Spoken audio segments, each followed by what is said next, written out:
It's just like art. It's art for art's sake is nothing. It's just art, but it doesn't transform the world. And what I really like about the idea of technology transfer is that it could change the world. Welcome to the Transfer Files, inside the world of federal innovation. This is your insider's look at how federal laboratories bring groundbreaking technologies to market. I'm your host, Andrea Nelson. In every episode, we'll bring you insights and expertise from throughout the world of tech transfer.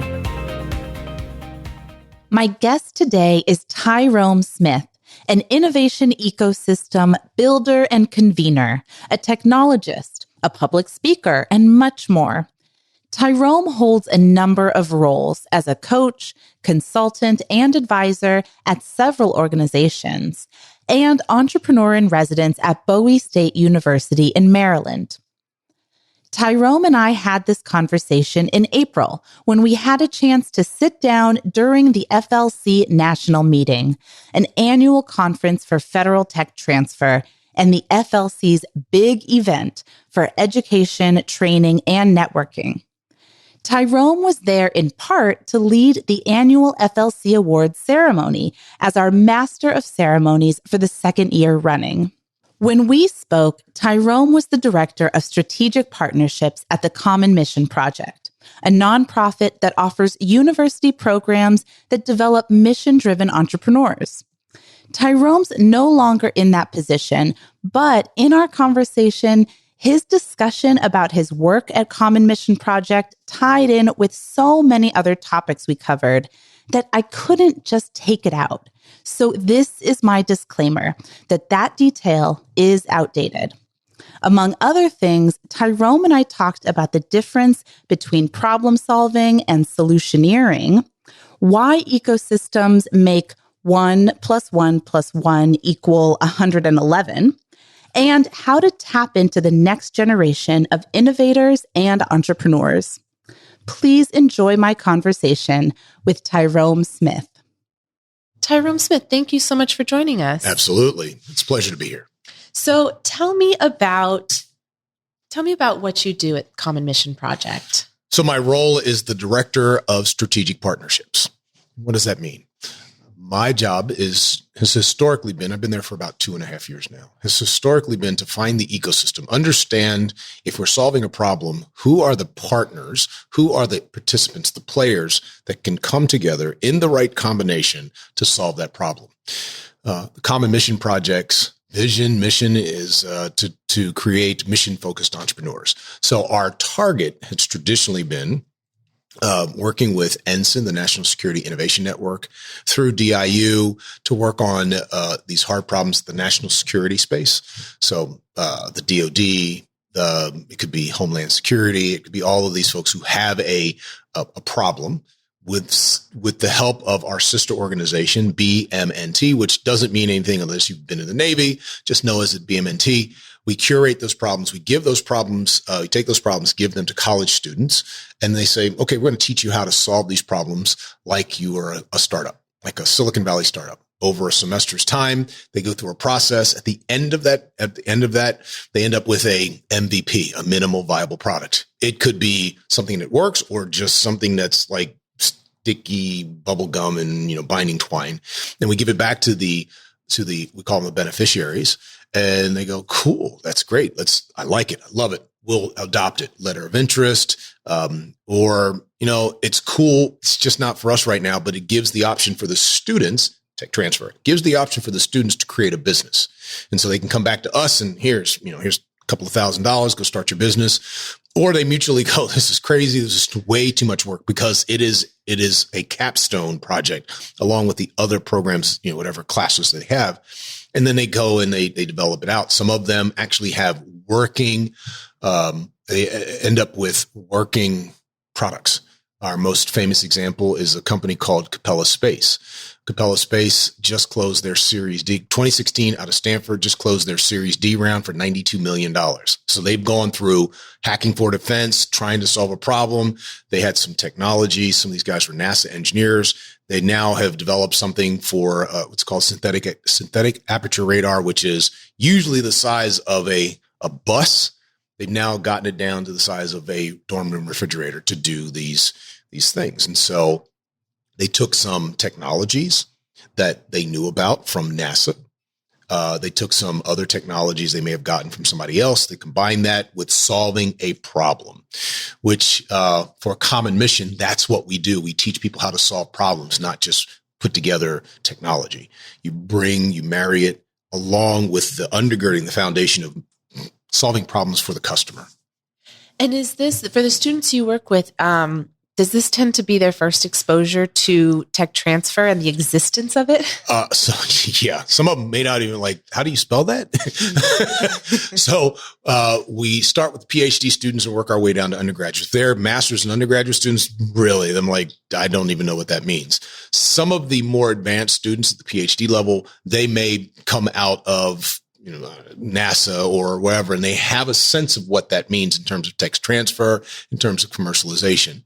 But I would say that by and large, they have no idea that this stuff sits out.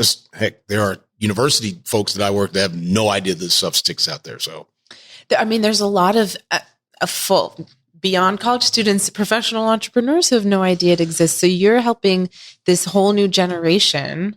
Exactly. Know that it's there. Exactly. I would submit that this is not just a commercialization. This is a workforce development issue, right? Tech transfer is how do I take advantage of stuff that's already out there, but teach, at least for us, teaching them how to take that technology and weave it into a business.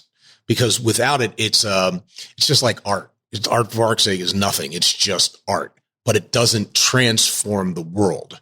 And what I really like about the idea of technology transfer is that it could change the world. You could shift a business. Some businesses, it's the difference between invention and innovation. So invention is brand new, never seen it before. Oh my God, this is the best thing nobody ever. And invention is there's something out there. How do I create value? I want to talk about value a little bit because I think value is the least appreciated part of this conversation. So we'll say, we're going to create a business. Now, I spent almost 2 decades in the national security space on the intel side. And by and large, I would hear people say, Ty, you don't understand. You came out of corporate. We don't sell anything. Do you get money from Congress? Yeah. Okay.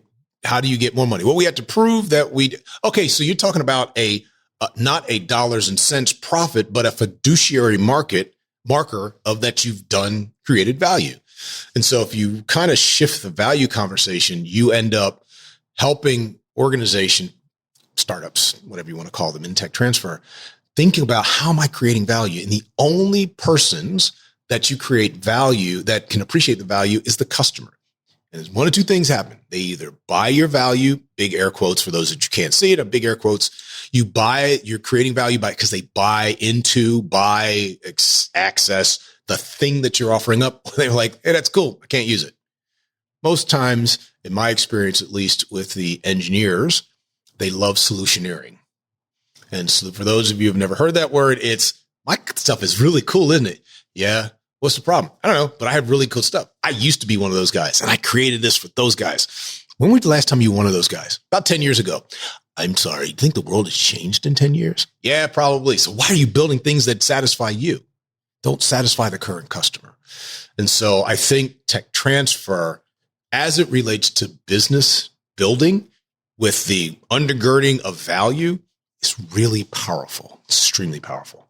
So let's dig into that mindset shift a little bit more, because to say it is one thing, but to really shift your whole thinking and perspective to the customer and who's receiving it and who's getting that value. How do you instill that? It's interesting. I had a conversation this morning with a colleague that was talking about that very thing. My sense is that when you're working with organizations that are trying to do this, right, this being build a business or building an idea based on some technology, it's a behavior that you're trying to inculcate. I can do one of two things. I can be the punishing dad and say, you're not doing this right. Or I can be a coach and say, Cool. You think that you have it. Awesome. Love it. What must be true for that thing to work for a customer? And then you create a list of assumptions. This is basic for those out there, basic lean startup, creating assumptions based on what you think is going on. I think this must happen. I think this must happen. I think this must happen. Great. Awesome. How do you burn down that assumption list? What's the most important thing for the customer of your product that you think is the best thing since sliced bread? Oh, and by the way, I don't know if you know this, that although she's passed, Betty White was older than sliced bread. Yeah. I did not know that. Yeah. Betty White was older than sliced bread. How do you burn down that list of the most critical thing? And my experience has been with the agency, the Intel agency that I was supporting, is that when you get people to start thinking about the most important things, their technology is not the central part of why people would accept your idea. Right? The technology that you're bringing in to solve a problem is cool, but if ain't nobody on the other end to receive it, why are you building it? And so the shift in building the business is not around making sure that you got the right thing, you got the next best thing. It could be a policy. It could be a shift in organizational design. It wouldn't have anything to do with a piece of technology.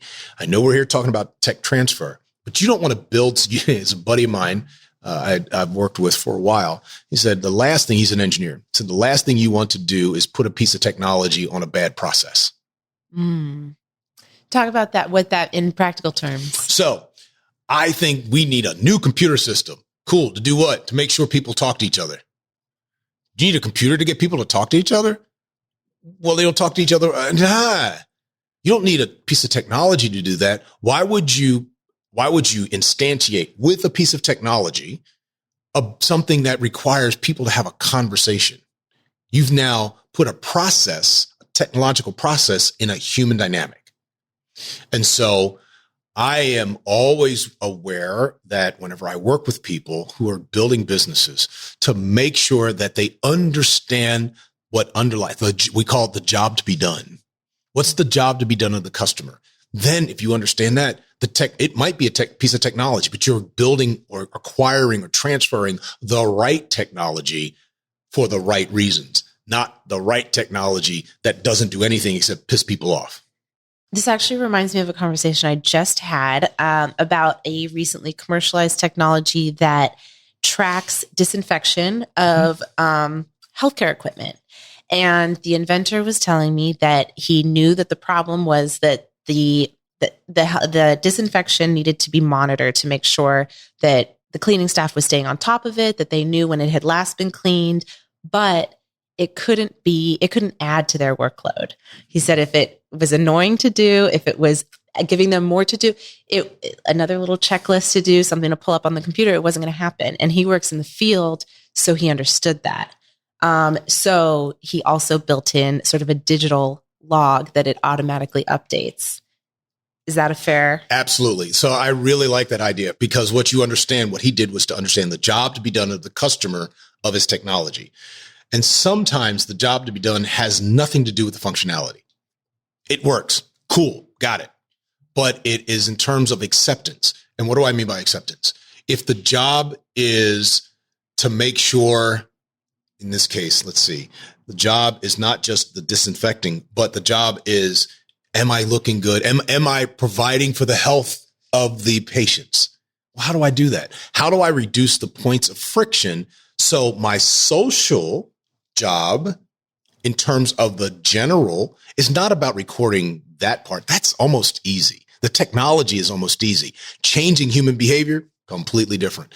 It's interesting you talk about disinfection. So when I thought about it I think it was Dr. Lister, as in Listerine, right? And so it was the doctors didn't wash their hands, and they're wondering, why in the heck are people dying? We're talking about old, right? They were like, don't have to do it. I can just go from patient to patient to patient. And they're wondering why people are dying. It wasn't until they changed the behavior, they changed the thinking, the social engagements that got the doctors, because I think it was a nurse that figured it out. I think the story, I may have the story wrong, but it was a nurse figured out, you can't just go from this to sick person to a sick person. Something's happening here. And it caused them to change the behavior. which allowed all these disinfectants because they started to figure it out. So if you think about it, huge friction on the behavior of, 1800s physicians to get them to start thinking about disinfecting. I wash my hands, the sterile place, maybe people don't get sick. I think that what we're seeing in this disinfectant, the next generation of disinfection is trying to change people's, not around their disinfection, but how they relate to disinfection. They've solved the problem of disinfection, but how do they get people to think about it is a whole new area of business, right? So this person created, I think what you're suggesting is that there was a technology that could help them, but it wasn't necessarily about disinfection. It was about how do we track disinfection, which meant that we had that one problem solved, but we don't have the next problem solved. And so you find the right technology to solve a problem, but you don't put I would submit to you, just don't build the technology without understanding the problem. Because I think what you said, or what I've heard, is that if we do that, we still haven't solved the social aspect of this. Oh, I click. Oh my God. I wash my hands. Trust me, I wash my hands. But infection rates are staying the same. So it's not a technological problem per se. It's a behavior problem. Right. And from a business standpoint, if it's not going to resonate with the customers, you're not going to make any money. Nope. At the very least, if you even put impact aside, you're just not going to get your profits back. Exactly. Because the person I learned this from, Steve Blank, who is considered the godfather of lean startup, I heard him say one time, the only thing that matters is what people buy. Otherwise, it's a hobby.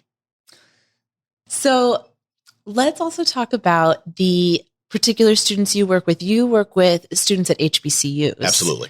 And why is that sort of a different population, or maybe you need, somewhat of a different approach to do the work that you do with them as opposed to students at any other schools? Absolutely. So the thing that drives, and we all know this, I just saw a report on the internet. Some business said it's going to cost $90,000 a year to go to college. $90,000. So it is a money game. So part of that money if you take the totality of the endowments of all 100 HBCUs, is about $4.2 billion. That is about a tenth of Stanford's endowment. 40 billion or more plus, 40 plus billion more, 4.2 across 100. So it becomes a money game, right? And so having that relationship around tech transfer and all these opportunities is difficult because it's not a capability issue. There's plenty of capability in the universities. Very smart people, very, very smart people. It's a capacity issue. I don't have the capacity to do all this other tech transfer, blah, blah, blah, and you expect me to teach and maybe do a little bit of research and mentor, and I ain't got time. I just don't have time. When we talk about tech transfer commercialization in the HBCU community, I would say of the 100, including 11, what do we call R2s? There are no Research One in the Carnegie classification. They've done some work that's going to change soon. There are 11 R2s, no R1s. The way that you go from no classification to R2 to R1 is grants, PhDs, executions around how you execute around your technology. What the biggest HBCU out there is, and one of the better ones across in terms of science and technology, is North Carolina A&T State University in Greensboro. They're executing like anywhere between 3 and 6 patents a year over the last 5 years. They're cranking them out. They're doing the thing. They're building out. They got Air Force online. They got Army online. They have a joint nanotechnology program with UNC Greensboro. Blah, blah. They have one tech transfer professional, one commercialization professional on campus. One. Wow.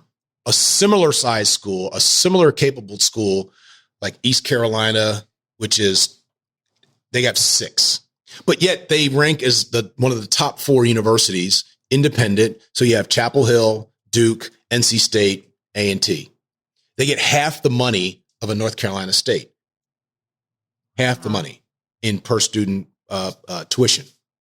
So it's I know we want to do that. So we get grants. We do a lot of research because that's what allows you to move to that next level. But the additional part of moving to the next level is, can you execute against some of your technology that you're building, your patents? When you only have one person, it gets kind of difficult. And so what we've been thinking about is, how do you create a space? And when I say we, I'm talking about some other folks in the community who are thinking about these opportunities. How do you create space so one university isn't burdened with trying to do this, but you can have a shared opportunity? How do you find SBIRs? How do you find an STTR? Some of the schools couldn't spell it, right? In other words, they may know what it is, but they have no idea how to engage it. SBIR, STTR is one of your first entries into the tech transfer pipeline, right? In the commercialization pipeline. I'm finding something, I'm out there doing it. Have no capacity. So when you don't have the money, remember, $4+ billion around the total. You have a MIT, or you have a Johns Hopkins or Georgia Tech who have an endowment that they can utilize to support some of these activities. It's a different beast. And so those schools, what we're trying to do, again, I'm working with some folks. What we're trying to do is figure out how to tap into that tech transfer, the commercialization, the SBIR space, while we don't have to replicate business models that don't work. Are there resources or strengths or opportunities to be found in the fact that there are fewer HBCUs, and so it can kind of be a network that can connect? So why were you going there? You reading my mind? Come on. Actually, the thought is, I'm going to give you an analogy. Are you familiar with the movie Moneyball? Yes. Okay. There's a point in the movie, and I use this all the time because I think it's an apt description about how you rethink the problem. And literally, if you go to YouTube and you put Moneyball, what problem are you solving? It'll pop right up. You can get the clean or unclean version. It's up to you. But they go, hey, how do we solve this problem? They had the Yankees were, these guys were pulling this guy, and the Red Sox were taking this guy, and they're like, yeah, we got to find somebody who can hit this many home runs, or have this kind of many RBIs, or this guy who has this many strikeouts or ERAs. And you're like, that's not the problem. The problem is you have rich teams, poor teams, 50 feet of crap. And then there's us. We're the last dog of the bowl, and we can't survive. We have to rethink the problem. And so the problem that can be rethought is, you can't beat in the movie. They talk about, you can't beat the Yankees if you don't have Yankee baseball. If you don't have Yankee money, you can't do it. Mm-hmm. You'll just never be able to compete. The academy is competitive by nature, right? Georgia Tech's trying to outcompete Johns Hopkins. Maryland's trying to outcompete MIT. Stanford's trying to outcompete UT Austin. So why try to replicate a system you have no business model in which to enter? Now what you do is you build networks. My job at Common Mission Project is strategic partnerships. If you ever looked at my LinkedIn, it says ecosystem builder. People wonder, like, how do you keep all these people? I don't know. It's just how my brain works. I can just keep people, ideas, and like, what are you doing? I can just keep it, and I can just call it up a recall. That's just the quirk of my brain. But is there a way that it's not just tie, but there is a system that's in place? As we speak, systems are being built across the HBCU community to think about that. What's interesting, though, is the Department of Education lists HBCUs as part of the Minority Serving Institute Network. As a matter of fact, NASA has a really robust database called the MSI Exchange. You can go on and look it up. There are 700 schools out there. We're focusing on this particular group is focusing on HBCUs. Like, how do you enable these schools that may not have the money, that may not have the faculty, but have the fuller faculty, but have the intention and have some focus on building it out? Is there a way that, if I don't have commercialization capability, is there a way that we could get commercialization capability? My hypothesis is yes, but just like in Moneyball, you can't play commercialization like Stanford plays commercialization, or MIT, or any one of these other traditional R1s, particularly when you don't have any R1s, you only have 11 R2s, and you have a whole bunch of others are like, we educate kids. We may graduate in one specific thing, a master's program, and if we're lucky, we're going to have some PhDs. They're out there, but you have to rethink the process. And money resources and like network resources tend to go hand in hand.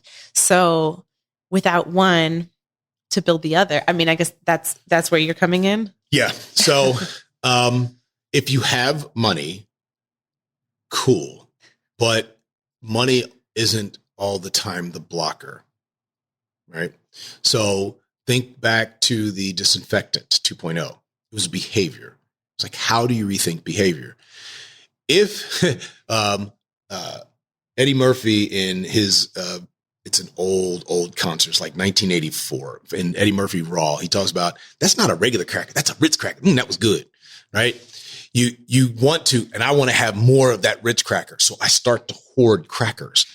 But if you are limited in the focus of that ecosystem, if you are completely hoarding, that means that the ecosystem isn't being able to take advantage of, I got some expertise here, I got some expertise here. How do we kind of inculcate our mutual benefit for everybody so we can actually do that?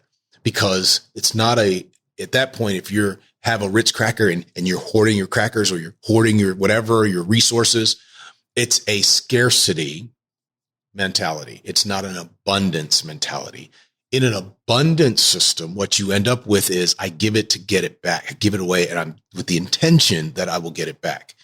And so if we had a tech transfer, somebody had some expertise in tech transfer or some expertise in commercialization, is there a potential for a system to bring these folks together, to bring a number of schools together that have some capacity and say, okay, we're all going to be on the same, I've been talking about the blockchain, or more appropriately, I like to call it the distributed ledger. It's literally the same thing, but people hear blockchain and go, money, Bitcoin. No, that's only one of a bunch of facets that you could do that. But what would happen if we were all in a system of governance, a system of agreement, a system of abundance, that the universities came together and say, if we put in certain amount of equities into the system, it allows us to extract, but then I don't have to build it myself. I can take advantage of, it's almost like timeshares. You buy into a timeshare, I own it for the week, or whatever I put out, I own whatever part of that. And, I get to take advantage of it because I paid a little bit more, but I don't necessarily have to maintain it. I don't have to own it. I have to clean it up once I'm there. And then once I walk away, I'm done. Right. But, if there was a system that looked like that, now you can play Yankee ball, but you don't have to have Yankees processes. I can beat them. And in Moneyball, that's what they did. The Yankees, the Oakland A's rethought about what it means to win. And they didn't go for the stars. They went for what winning looks like, which is putting people on third base to score. People have to go on base. And so basically the same idea. So what changes have you seen thus far? I'm sure you still have lots of vision for the future. Yeah. So I'm actually working with it's UNCF, traditionally known as United Negro College Fund, but UNCF and the Thurgood Marshall Fund are coming together to exercise broadly what it might look like to have this new way of thinking and practicing, and then going out and reaching out to industry, reaching out to the government and seeing what that's looking like. I happen to have some connections that they don't even know about. So DOD, NASA, shout out to Daryl Mitchell at NASA Goddard, Harry Shabies at NASA Glenn. I mean, they're interested in what this looks like, looking out to the venture community, inviting them in, seeing who the startups are, seeing what are the public-private partners that are available to come in and rethink the system. It's going to take time because this is as the guy I'm working with says, come together, go together strategy. This isn't a lone wolf. I'm getting out. I got mine. I'll see y'all later. It is a come together, go together, because it is traditional, at least in the African-American community, to come together for mutual benefit. And how do we do that? And what would that mean? It's traditionally how that works. We have to get back to that traditional way of finding and behaving in systems. little bit about me. I love systems. I'm a systems thinker. I don't think I can think any other way. I've been that way all my life. For me, 1 + 1 + 1 is not 3. It's 111. Makes sense to me. There you go. My kind of person right there. Exponential. Exactly. Mm-hmm. Exactly. That's exactly how it is. It's an exponential relationship, right? It's not just transactional. It's if I give it away in abundance, exponentially, the idea, particularly if we come together, if the system comes together in terms of how it can grow and create mutual benefit, if I get it away, that means you're going to give it away to 2 other people. And when it comes back, it's now 3, 4, 5, 10-fold of what I get back, of what I've contributed, which is a very different way of understanding the world. I mean, there are financial systems that think like, that's how you get compound interest, but that's individual. That's not a mutual system. I mean, there are other systems out there, but there's no other way to beat that system. If there are listeners right now who are outside or feel that they're outside of this sort of community or ecosystem that you are focused on, what could they do to support, to sort of help you build it? There are any number of people that, they reached out to me and said, hey, Smith, that was interesting. What else can I do? Oh, I'm glad you called. That's that internal mental Rolodex that I have. Like, okay, let me hook you up with this person. And they go out that way. Or if you're at one of the labs, right? I know, for instance, it's Title 10, 4144, which is a DOD regulation. It's been on the books for a long time. That if you are a member of an MSI with particular focus on HBCUs and somebody comes to your lab and says, I could use some lab time, don't look at them like they're crazy. Say, okay, cool. I understand 4144 is out there. And I'm not saying that folks don't know about it, but how do you increase it to change a system that creates the next generation of scientists, the next generation of technologies, the next generation of businesses that heretofore over the last 50 years have just been outside. They've just been sitting on the outside. Those students that are postdocs, undergrads, whatever they might be, they're going in to work for somebody. They're going to work for Google. Awesome. I have no problem. Or they're going to work for the government. Awesome. But that's the only thing they can see. They don't have the panoply of opportunity that's just out there. And the best way they can do is like, I had an idea. I just didn't have a place. My university didn't have the money to be able to do this. Okay, cool. What's your idea? Well, and I need this. Cool. Come on. I'm going to show you get some lab time. Oh, and go over there to the shelf and go in there, pick on the shelf and pull one of those things off. And we'll figure out how to do that. In addition to that, I think in terms of commercialization and tech transfer, being able to understand business models of technology, the business models associated with technology. And I'm not saying the labs have to do that, but we need folk who can help in these environments understand the business of technology. If there was a system in place through the FLC that could help raise the business smarts, you would get more stuff off the shelf. Here's why. Really smart PhDs have no idea what the color of money means. Really smart. I met is now doctor young woman, I don't know, about 6 months ago, getting a PhD in computer science. It was sponsored by AFWorks. So AFWorks brought us down. We did a little workshop. I talked about a young man who was an undergrad who was able at University of Maryland was able to secure a phase 1 SBIR through DARPA. Cool. She came up to me and she's like, I've heard of SBIR, but I don't know how to do it. You're a PhD, and I know you because you're a PhD. You're doing research. You'd be able to convert your research to some kind of activity. And especially if you're interested, you don't just want to be a researcher, you actually want to convert this and make this happen. If there was a office, a system, and it just feels like it needs to be raised above the individual. This is just Ty speaking. Yeah. Not like somebody else's ventriloquist, right? But there needs to be some kind of system that helps, at least in this space, that helps introduce what that means. Remember, Some of these universities don't have a tech transfer officer. They're doing research. They don't have a commercialization officer. And the best you're going to get, I believe, is Morgan State University in Baltimore. The former director of NIST, Dr. Willie May, is the VP for research there. That's why theirs is so robust. Everybody else got onesie twosies, right? And not the former director of NIST. And so how do we provide space for universities that are really doing it in a way that they can tap into Oak Ridge, or they can tap into AFRL, or they can tap into Sandia to get people to get their students out of the classroom into these laboratories with the intention that you may not want to run a business, but we're going to introduce you to introduce an opportunity for you to be able to do this. So if you really wanted to do it, boom, there you go. Right. Or at least speak that language, Thank you. Understand that language. Because it is foreign, right? It is foreign. Absolutely. Well, Tyrome Smith, do you have any final words for us? It has been, I got introduced to the FLC about a year and a half, maybe more ago. And the more I hear about it in terms of what you're trying to do, the more excited I get. This is my second year being the MC of the award ceremony. Had a great time both times. It was very, very cool. I appreciate it.